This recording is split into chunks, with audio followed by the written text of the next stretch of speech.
سید محمد بقا شاہ شہید رحمۃ اللہ علیہ کے 4 فرزند تھے۔ سید محمد راشد شاہ المعروف روزے دھنی، سید عبد الرسول شاہ، سید محمد سلیم شاہ، سید میاں مرتضیٰ علی شاہ۔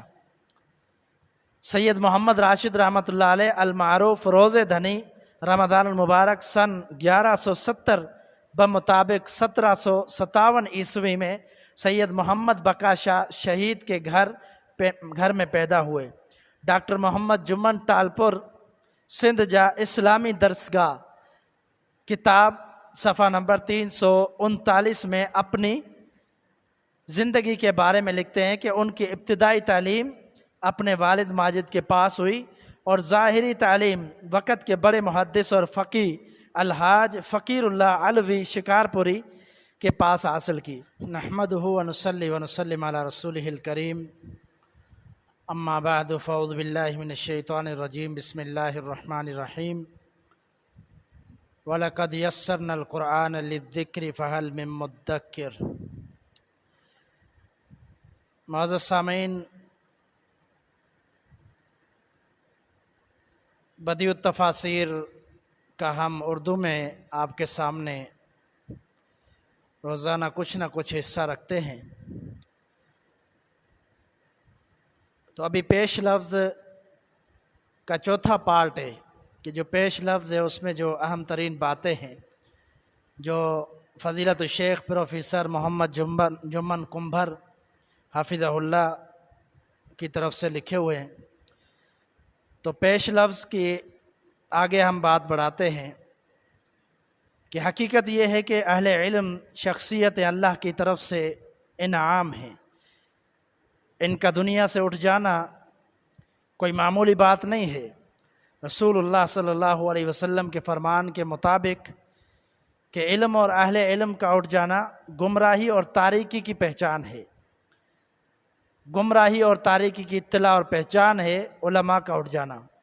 جیسا کہ دین کا علم آئے دن علماء کا ایک دوسرے بعد فوت ہو جانا ہونے کی وجہ سے کم ہوتا جا رہا ہے، اس کے باوجود بھی ان ربانی علماء کی کچھ تعداد اب بھی دنیا میں موجود ہے۔ عہد نبوی سے لے کر آج تک قرآن و حدیث سے تعلق رکھنے والے محدثین، مفسرین اور مبلغین کی ایک جماعت کا وجود برقرار چلتا آ رہا ہے اور قیامت تک یہ سلسلہ چلتا رہے گا انشاءاللہ۔ دنیا کے کونے کونے میں دین مبین، شریعت متین کی خدمت اور حفاظت کے حوالے سے کافی کام ہوا ہے۔ دوسرے ممالک کی طرح پاکستان صوبہ سندھ کو بھی اس مقصد میں خاص اہمیت حاصل ہے۔ سندھ کی سرزمین کو بر صغیر میں وہ اعزاز حاصل ہے کہ اسلام کا روشن سورج جب عربستان میں ریتیلی سرزمین پر طلوع ہوا تو اس کے روشن اور شفاف شعاعیں سب سے پہلے دیوبند سندھ کی سرزمین پر پڑی۔ شرک و بدعت کی آمیزش سے پاک توحید و سنت سے سرشار وہ شعاعیں جب سندھ کے ویران سرزمین پر پڑی تو مولا مہربان کی مہربانی، مغفرت اور برکت کی برسات سے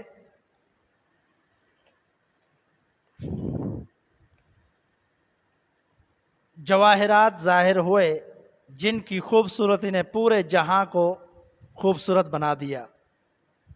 سندھ کے اس مردم خیز خطے نے اپنے سینے پر سیاسی، سماجی، تاریخی اور مذہبی شخصیتوں کو ہمیشہ جنم دیا ہے جنہوں نے اپنے خدا داد صلاحیتوں کے ساتھ اپنے دین کا مقام مرتبہ بڑھایا۔